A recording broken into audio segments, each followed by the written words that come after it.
everybody,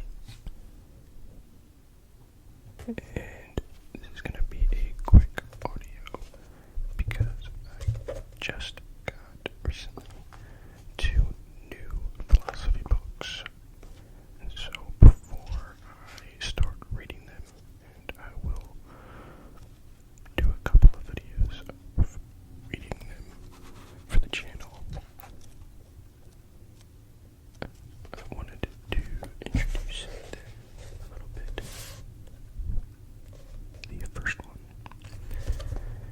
is Meditations by Marcus Aurelius.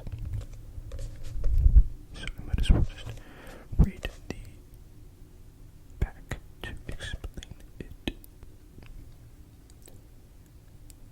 Marcus Aurelius Antoninus succeeded his adoptive father as Emperor of Rome in AD 161, and Meditations remains one of the greatest works of spiritual and ethical reflection ever written. With a profound understanding of human behavior, Marcus provides insights, wisdom, and practical guidance on everything from living in the world to coping with adversity to interacting with others. Consequently, the Meditations have become required reading for statesmen and philosophers alike, while generations of others have responded to the straightforward intimacy of his style.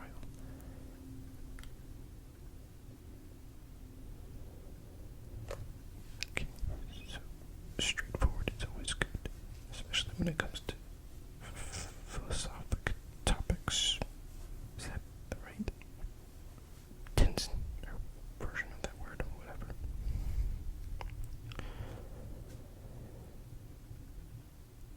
Living in the world, well, practical guidance on everything from living in the world, which is probably good because, I mean, we're all living in this world, obviously different than the world Marcus Aurelius was in, but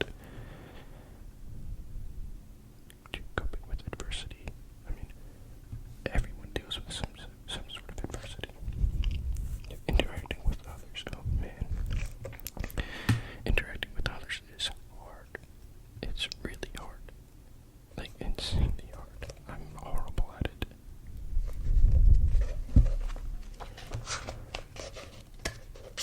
Let's check out some book sounds here.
themes.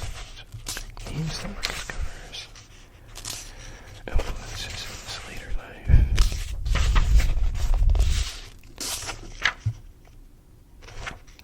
And then lastly, in the introduction, it gives options for further reading.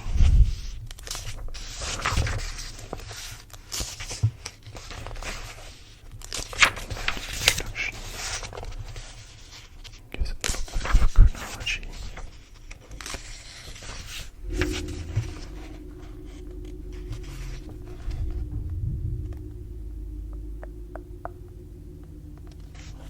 So, starting at 500 BC, there's Heraclitus, Empedocles, Democritus.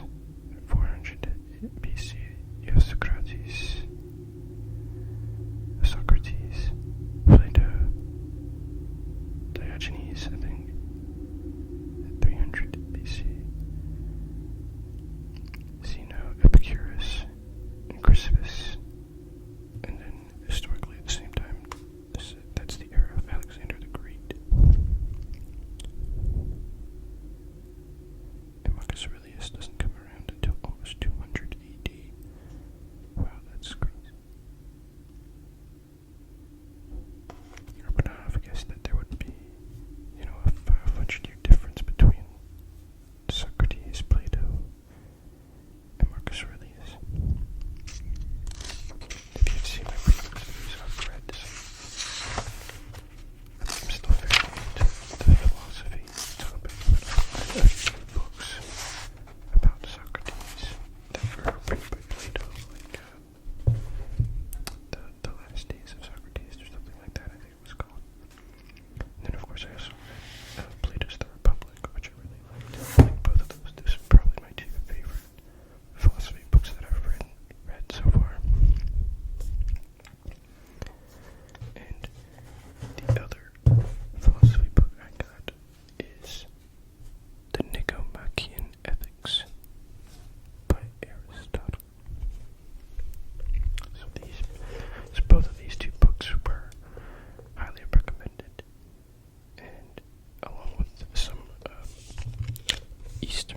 There's the notes section.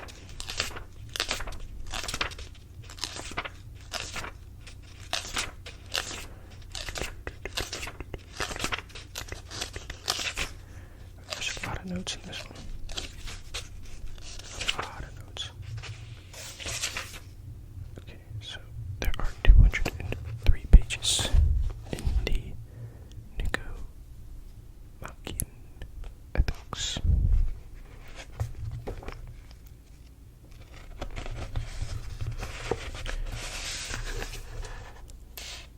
Let's go ahead and read a little bit about Aristotle. This is the first book of Aristotle's work that I've read, but I generally know a little bit about him. Aristotle, with Plato, one of the two greatest philosophers of antiquity, and in the view of many, the greatest philosopher of all time, lived and taught in Athens for most of his career. He began as a pupil of Plato and for some time acted as tutor to Alexander the Great. He left writings on a prodigious variety of subjects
Okay, so anyway, that's what's coming up soon. Really looking forward to reading those. I am currently in the middle of reading another book that has been quite good so far. It's, hold on, I'm actually going to bring up, so I have an account on Goodreads, and I gotta sign in again. There we go. So, let's see what, well, I'm currently reading a book called Gone to Sea in a Bucket. It's written by an author named David Black. And I'm about halfway through. And my laptop has decided to turn its fan on, so apologies if you hear that. For some reason, Goodreads has pushed it over the edge.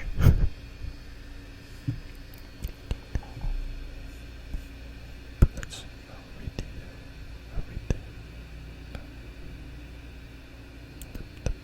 the basic background of it for you. Like all young men of a certain age, Harry Gilmore had his own notion of how a naval battle should be. This was a date. Norway, 1940. Sub-Lieutenant Harry Gilmore's first encounter with battleship action is not the adventure he had hoped for. Faced with a thankless task and equipped to handle it, Gilmore's inexperience leads to a damning allegation. His future hangs in the balance. But then Lieutenant Peter Dumaresque steps in to offer him a lifeline, an advanced navigation course that will take him aboard a crack submarine, HMS Polaris, under the command of a Royal Navy hero. Faced with a possible court-martial, Harry chooses life underwater. Once aboard, however, Harry is confronted for the first time with the full horror of submarine warfare. If he can just overcome his fears, it will be the making of him. Because survival itself is the challenge now, for Harry and the rest of the crew, the next charge could be the one that sinks them. So I'm about halfway through this one, and I've been enjoying it so far, definitely. I think I said before that I've always been someone who likes to hold the physical book in my hands while I'm reading it, but I do feel bad about using all that paper, so I got a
but that one did, Forbidden Love in St. Petersburg, that one did hit me in the feels a few times. So that was a bit of an emotional roller coaster. After that, I read a book called 5 Decembers, and this is one of the best books I've ever read, I think. It's about a detective in Hawaii in December.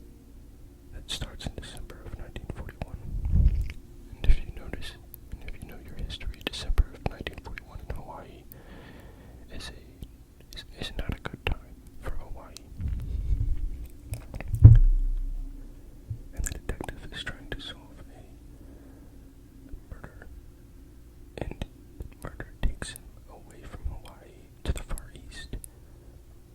And the next day is when December 7th happens, and he finds himself now behind enemy lines. So he has to survive that, and ultimately decide whether or not he still wants to find the killer or not. It was really good. Really, really good. The next book I read was American on Purpose, The Improbable Adventures of an Unlikely Patriot by Ferguson. He is a stand-up comedian and is also the host of a late-night talk show on CBS for like 10 years. I think that's my favorite late-night talk show that's ever existed. I really love this show. It was so different than any other late-night talk show. It was just a lot of fun and weird and crazy, and I'm a big fan of his. And so read this biography that he wrote, and he has a very, very interesting story. And it was a very, very easy read. He writes exactly how he talks, so I could almost hear him speak the words as I read them out. It was a really easy book to read, and it took me less than a week to read it. And I'm not reading like every day. I kind of wish I could, but yeah, it was just an easy read that I really breezed through, and he's a captive storyteller. He really is. Next, I read a book called The Ascent by Saul Herzog. This is similar to the Jack Reacher series. It's the first in a series about a character called Lance Spector. To be honest, I love a good mystery with some action and suspense and thriller. So this is why I circle back to this theme all the time.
use this.